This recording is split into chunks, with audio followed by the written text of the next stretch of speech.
tous et bienvenue sur notre chaîne consacrée à la littérature jeunesse. Je suis Charlène. Je suis Magali. Et aujourd'hui, on vous présente une sélection de premières lectures.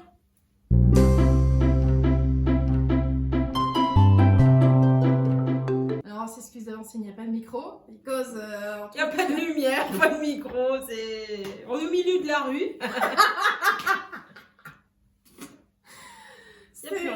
C'était ça ou rien. Alors, on s'est dit qu'on allait faire avec. Voilà. Surtout ça, on verra à la fin si ça valait le coup.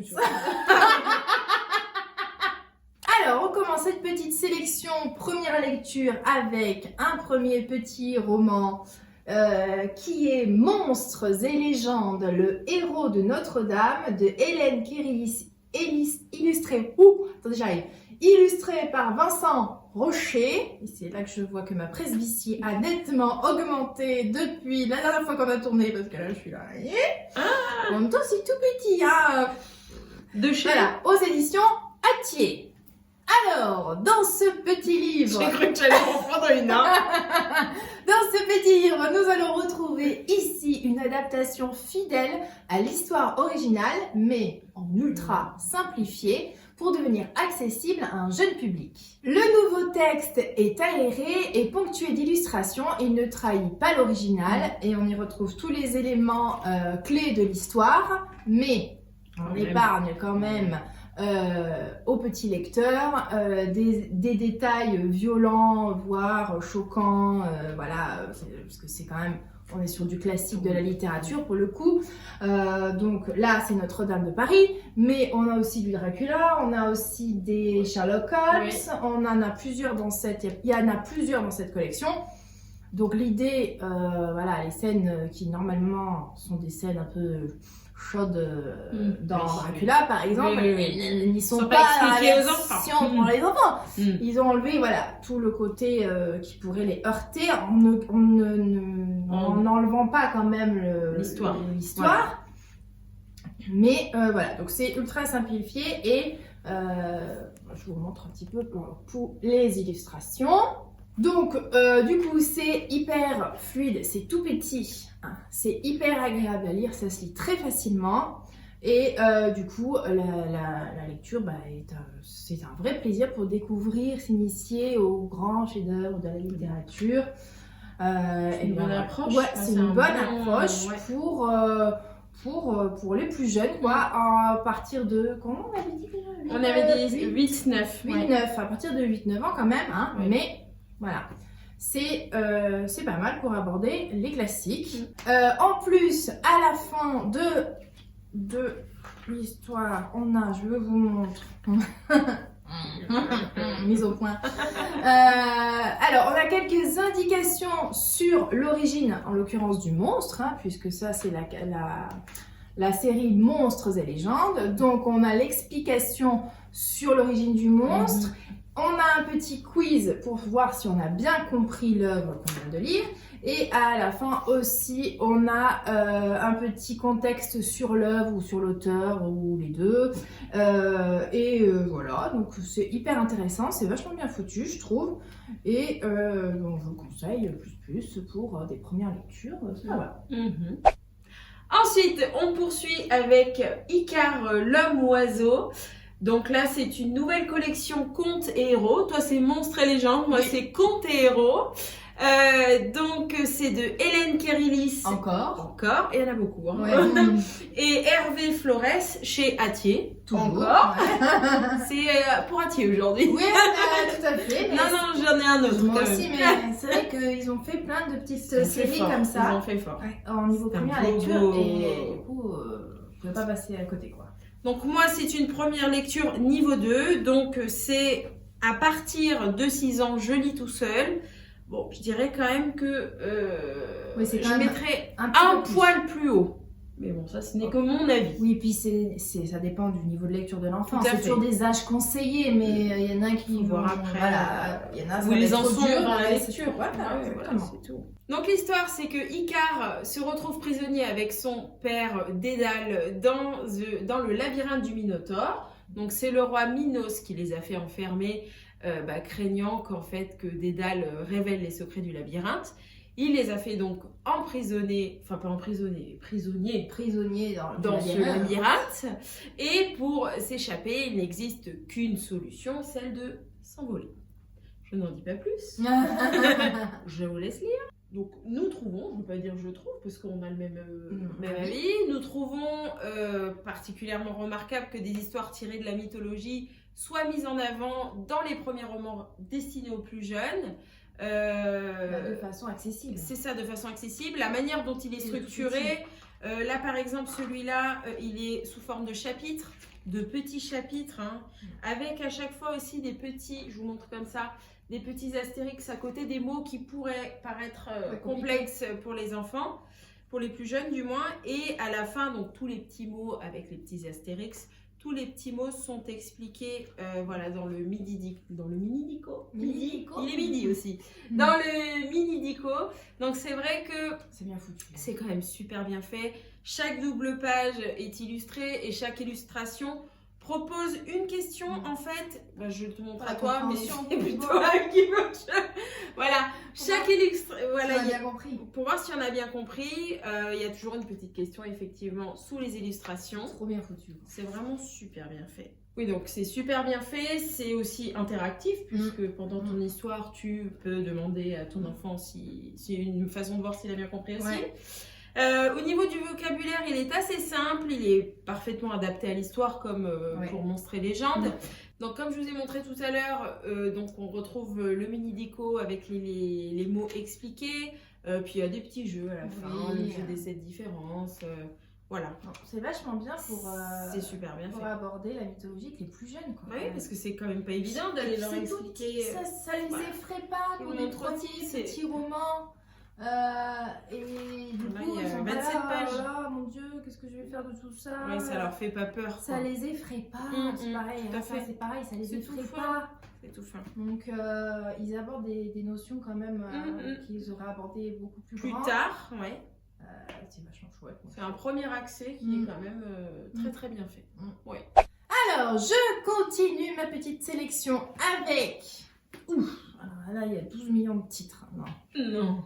On fait une tarte aux pommes. Trop bonne idée. Donc, la collection, c'est À tour de rôle, Trumps, il y en a de tous les côtés. Aux éditions Casterman. Et c'est de Rémi Chauran et Annick Masson. Vas-y, mets-le au bout de la rue.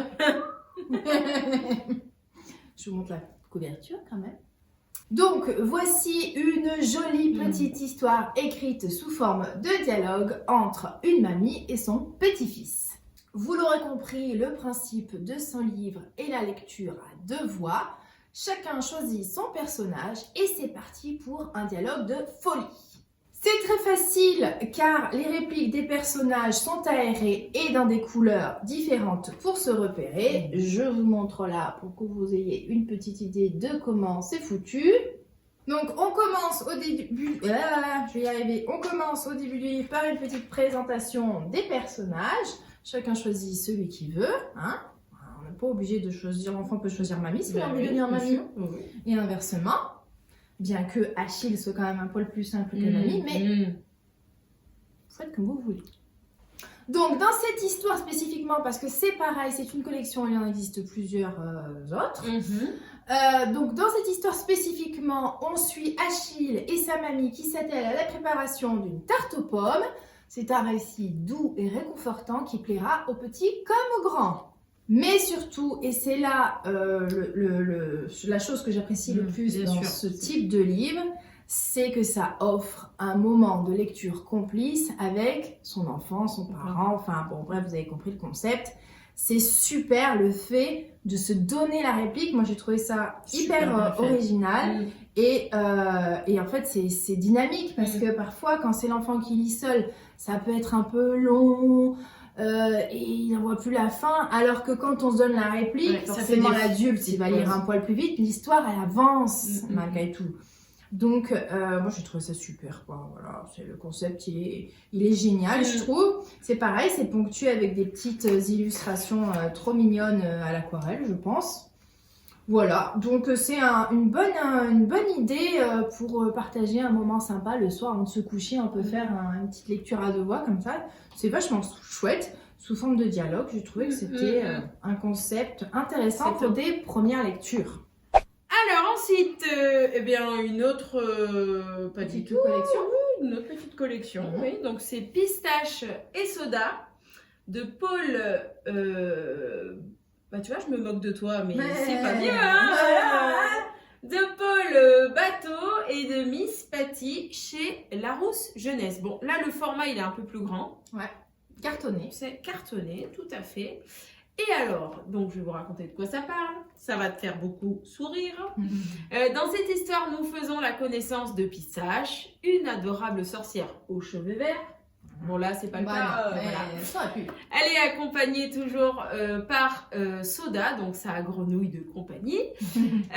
Pistache souhaite que son meilleur ami Sacha devienne son amoureux, mais comme Sacha ne semble pas hyper réceptif à ses déclarations, elle sollicite donc l'aide de sa maman pour concocter un filtre d'amour, dont le titre donc, de ce livre.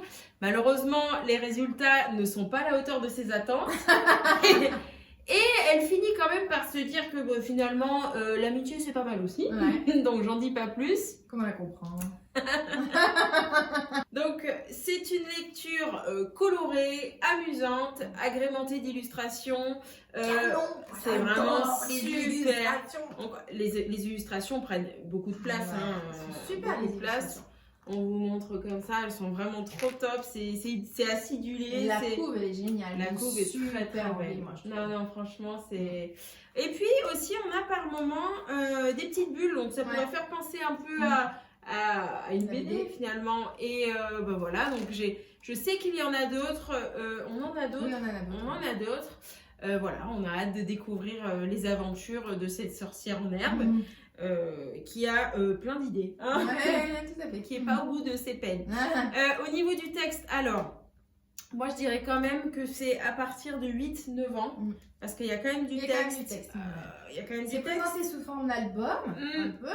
Mais il y a pas mal de texte. Mais il y a à lire, Il y a quand même 33 pages et à chaque fois il y a du texte. Quoi, voilà. Donc, mais c'est quand même une chouette histoire. Voilà pour Pistache et Soda. Eh bien moi je termine ma petite sélection de première lecture avec pareil des c'est un peu oui. Oh ça sort que pas. souhaites-tu dire? Attendez, j'arrive. C'est présenté comme un album. Voilà, pareil en cartonné. Donc ça va pas, hein. Je vous présente, j'arrive, attendez-moi. Je vous présente la bonne galette. Articule Magali s'il te plaît. En plus on n'a pas de micro. Alors de Céline Alvarez aux éditions Les Arènes. Déjà pour commencer, qui est Céline Alvarez? Beaucoup la connaissent puisque c'est une des représentantes en France, on va dire, de la méthode Montessori, qui a écrit des petites premières lectures. Donc on est sur un niveau 2, un livre à lire seul dès la maternelle. Donc ici, on aborde la lecture avec la pédagogie Montessori. On y retrouve donc quelques particularités, ça veut pas, notamment l'âge de lecture de la maternelle que je viens de vous dire, et le choix des lettres majuscules. En effet, selon Céline Alvarez, il est plus facile pour l'enfant d'entrer dans la lecture en commençant par les lettres majuscules. Elle a fait d'ailleurs un petit podcast à ce sujet. Alors si j'arrive à vous le choper, à vous le mettre quelque part par là, je vous le mets pour vous expliquer le pourquoi du comment la lettre majuscule, selon elle, est mieux pour commencer la lecture, enfin de façon plus rapide et plus intuitive, facile, voilà. C'est très intéressant. Donc voilà, si j'arrive à vous choper, je vous le montre. Donc dans ce petit album, première lecture, je sais pas comment on peut dire ça, on y retrouve, je vous montre, des phrases assez courtes, un vocabulaire simple. On est sur un niveau maternel, parce que voilà, ceux qui connaissent pas la pédagogie Montessori, le concept c'est d'apprendre à lire dès la maternelle.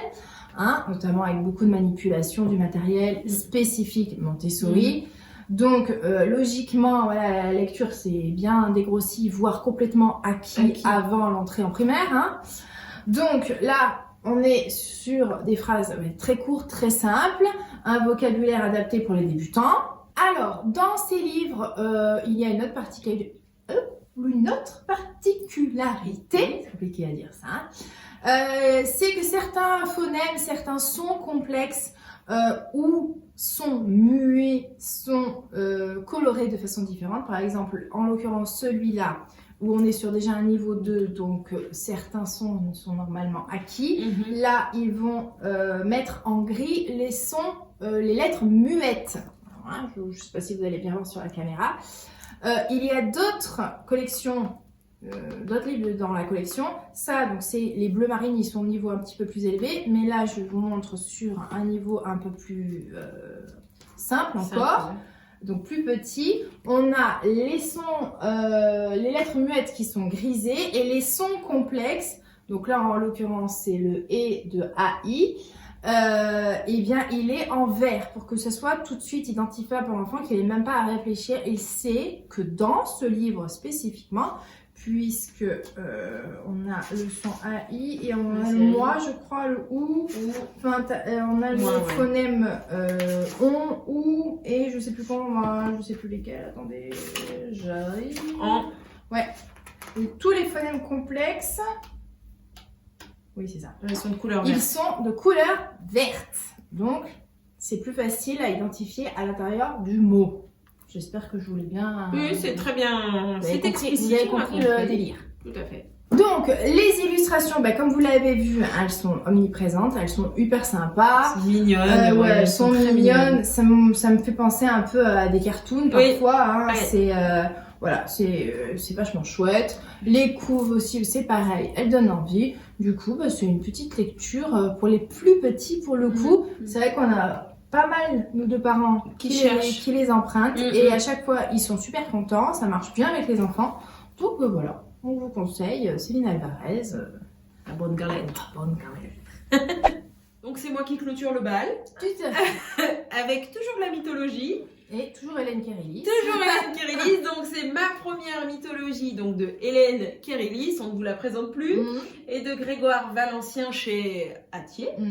Toujours. Donc je vous l'approche. Donc là on est sur un niveau 3, donc à partir de, ils disent 6-7 ans.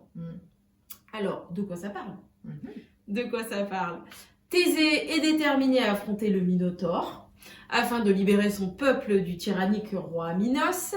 Mais comment le trouver? Mais trouver qui? Le Minotaure dans le vaste labyrinthe dont personne ne revient. La charmante Ariane a peut-être une solution. Donc là, au niveau du niveau de lecture, on n'est plus comme le tien que tu as présenté. Hein. On n'est pas sur de la maternelle. On n'est pas sur de la maternelle, donc on a dit 6-7 ans. Je vous montre comment c'est construit. Ça ressemble un peu à l'autre collection, même si je trouve qu'il y a plus de texte dans celui-là. Ce qui change de l'autre collection que je vous ai présentée, c'est que là, les mots sont... Je vais y arriver, sont soulignés. Ça y est, chacun son truc. Dans l'autre, c'était des astérix. Dans celui-là, ce sont des mots qui sont soulignés. Bon, c'est la même, c'est constitué de la même façon. À la fin, on a le lexique, pardon, le petit dico qu'on retrouve ici. Et ce qui est bien aussi sur celui-là, ça ressemble un peu à celui que tu as présenté au départ. Il y a des infos à la fin pour en savoir plus. Sur l'œuvre. Sur l'œuvre, voilà, pourquoi les jeunes gens doivent être livrés au Minotaure. Le palais de Minos a-t-il vraiment existé? Enfin, c'est encore super bien fait. Au niveau culture G, je trouve que c'est super. C'est top. Là aussi, vous retrouvez un quiz afin de savoir si l'enfant a tout bien compris. Concernant l'histoire, oui, je vous ai dit que c'était quand même quelque chose de plutôt court. C'est bien illustré. Bien illustré. Donc ça ponctue pas mal de texte. Tout à fait. Ça fait pas, c'est pas indigeste, quoi. Non, tout à fait. Et donc il y en a, je vous en ai ramené d'autres parce qu'on en a acheté d'autres. Donc il y a toute une collection. Donc là, celui-là, je vais Oui, vous nous, montrer. on a la collection. On adore, enfin, parce qu'en fait, on nous les demande tout le temps. Oui, ça beaucoup. Ça Alors, sort. s'il y a des collègues Tout le là dans les coms, Mm. dites-nous, parce que nous, la mythologie, Mais c'est des... on se fait ouvrir. tout le temps. Les gosses, ils demandent que ça. On a, je sais pas, une vibes mythologie C'est vrai. depuis quelques mois, C'est ça. même un peu plus Un maintenant, peu plus, ouais. où ils sont hyper friands de mythologie. Bon, Donc, alors, du coup, on achète, hein, on achète, hein, on a, on fonctionne. on a toute la collection, on a grandi. Donc là, les derniers qu'on a achetés, c'est Pégase, le cheval volant, Mm. Hercule et les pommes d'or. Enfin, franchement, ouais, on est quand même à jour là-dessus. Et puis, comme on l'a dit tout à l'heure, bah, aborder le thème de la mythologie avec des jeunes enfants, ça c'est peut chouette. s'avérer complexe. Et avec cette collection, je trouve que ça facilite, pardon, moi aussi j'arrive pas à parler, ça facilite l'explication. Mm. Donc, non, c'est... Ah, puis ils adorent les gosses. Hein. À chaque fois qu'ils reviennent, ils viennent en chercher un autre. Est-ce que vous en avez d'autres? Est-ce que vous en C'est avez ça, d'autres c'est ça. Donc, bah, bravo, parce que c'est une superbe collection. Ouais. Mm. Et voilà, cette petite sélection de première lecture est maintenant terminée. On espère qu'elle vous aura plu. Si c'est le cas, eh bien n'hésitez pas à liker, commenter, partager et à vous abonner. C'est parti. Donc, il faut que je me mette sur le côté quand tu présentes. C'est ça? Je vais me faire embrouiller. Mais non, Vas-y, Mais non, tu vas pas te faire embrouiller. Là, c'est... On va me concentrer et je vais y arriver. On commence cette sélection. Oui. Voilà, c'était ça. Je suis prompteur, à mes heures perdues. Alors, Ah, ça faisait longtemps que j'avais pas entendu ça. Vas-y, Gribouille, on t'écoute.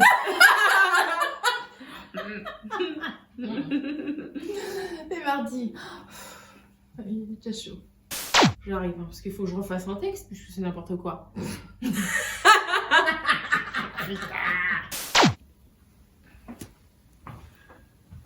Allez, pistache soda, je vais un peu changer. Attends, j'ai bien appuyé, j'ai un gros doute.